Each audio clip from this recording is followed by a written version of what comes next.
আলহামদুলিল্লাহ, আল্লাহ তাবারক ওয়া তাআলার দরবারে লাখ কোটি শুকরিয়া জ্ঞাপন করছি, যিনি আমাদেরকে আজকের আয়োজনে একত্রিত হওয়ার তৌফিক এনায়েত করেছেন। আমি সেই সময় কথা বলছি যেই সময় বাংলাদেশের মসজিদের গম্বুজ মিনারগুলো আজানের ধ্বনির পাশাপাশি আলেমের উচ্চকিত কণ্ঠের আলোচনায় ভরপুর হয়ে যায় বাংলাদেশ। আমি সেই সময় কথা বলছি মেম্বারগুলো থেকে যখন হক কথা বলার জন্য আলেমদেরকে নামিয়ে দেওয়া হতো, আজকে আলেমেরা বুক ফুলিয়ে বুক চিতিয়ে হৃদয়ের সকল শক্তি দিয়ে কথাগুলো তুলে ধরে আপামর জনতার সামনে। আমি এমন একদল মানুষের সামনে কথা বলছি যারা গোটা বিশ্বকে নিয়ন্ত্রণ করে না, শুধু তারা গোটা বিশ্বকে পরিচালনা করে। আমি এমন একদল মানুষের সামনে কথা বলছি যাদের ব্যাপারে ১,৫০০ বছর আগে কোরআনুল কারীম আল্লাহ ইরশাদ করে দিয়েছেন, কুল হাল ইয়াস্তাবিল্লাযীনা ইয়ালামুনা ওয়াল্লাযীনা লা ইয়ালামুন। আমি ওই সমস্ত মানুষের সামনে কথা বলছি যাদের ব্যাপারে নবী করিম সাল্লাল্লাহু আলাইহি সাল্লাম জানিয়ে দিয়েছেন, আল উলামা ওয়ারাসাতুল আম্বিয়া। আমি এমন একদল মানুষের সামনে কথা বলছি যারা গোটা বাংলাদেশটাকে একটা হল রুমের ভিতরে নিয়ে এসেছে।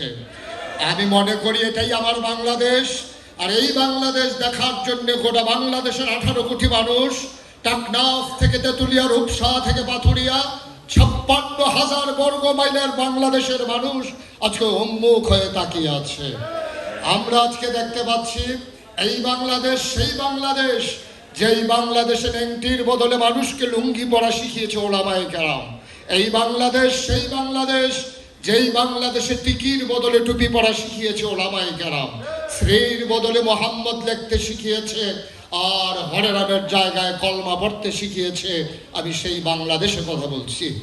সুতরাং আজকে আমাদেরকে মনে রাখতে হবে, প্রাচ্য আর পাশ্চাত্যের দ্বন্দ্বের মাঝে মুসলমান যখন আজকে নিষ্পেষিত, আজকে ধর্মীয় কোন্দলের মাধ্যমে মুসলমানদেরকে যখন আজকে পৃথিবীর বিভিন্ন প্রান্তে কচুকাটা করা হচ্ছে, দুধু মরুপান্তর ফিলিস্তিনের আজকে আমার কিশোরের রক্তে যখন রঞ্জিত হচ্ছে, বাতাস যখন ভারী হচ্ছে আমার দর্শিতা খুনের চিৎকারে, আর অশ্রু দিয়ে যখন সেই সাহারা মরুভূমি আজকে শীতল হয়ে যাচ্ছে আমার মায়ের সন্তান হারা সেই চোখের পানি দিয়ে, আমি সেই সময় কথা বলছি যখন আরাকানের মুসলমানেরা আজকে উখিয়ায় মানবতর জীবনযাপন করছে, নাফ নদীর পানি আজকে যখন রক্তে রঞ্জিত হচ্ছে। আমি সেই সময়ে কথা বলছি যখন কাশ্মীরের মুসলমানের রক্তে ঝিলাম নদীর পানি আজকে রক্তবর্ণ ধারণ করেছে। সুতরাং আল্লামা ইকবাল যেমন করে বলেছিলেন, ইসলামের রঙ্গবুকু গুলিস্থা সমঝা হেতু আহায় নাদান কক্ষকো আসিয়ান সমঝা হেতু।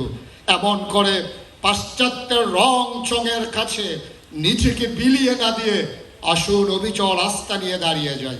সবাই মিলে আজকে সে আপামর জনতার সামনে অভিভাবকত্ব গ্রহণ করি। আমরা নিজেরা সবাই মিলে অভিভাবক হয়ে যাই। অভিভাবক যেমন তার সন্তানের কল্যাণ অকল্যাণ দেখলে টিটকারে মারে না, মস্কারা করে না, যেমন তার কষ্টে ব্যথিত হয়, আনন্দে উদ্বেলিত হয়। আজকে যারা এখানে মজলিসুল মুফাসসিরিনের ব্যানারে একত্রিত হয়েছেন, আপনার এই বাংলাদেশের অভিভাবক, আপনাদের কণ্ঠে কোনো আলেমকে নিয়ে টিটকারি শোভা পায় না, কারণ আপনারা অভিভাবকত্বের জায়গায় আছেন আর ওরা আছে আপনাদের অভিভাবকত্বে।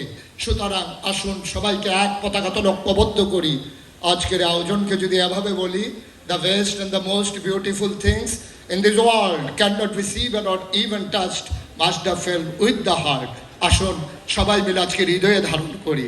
আজকে সবাই মিলে চিৎকার করে জানিয়ে দে, বাধা আসবে, লড়াই হবে, এগিয়ে যেতে হবেই হবে। প্রশ্নটা এক পাশে থাক, বিজয় আসবে কখন কবে। দাঁড়াও তুমি মাথা উঁচু করে, অটল অবিচল পাহাড়ের মতো, কলেমার পতাকা উড়াও তুমি জ্বরের মুখে শক্ত করে। সবাই মিলে চিৎকার করে জানিয়ে দে, এই বাংলা আমার বাংলা, আমরা ছিলাম, আমরা আছি, আমরাই থাকবো ইনশাআল্লাহ।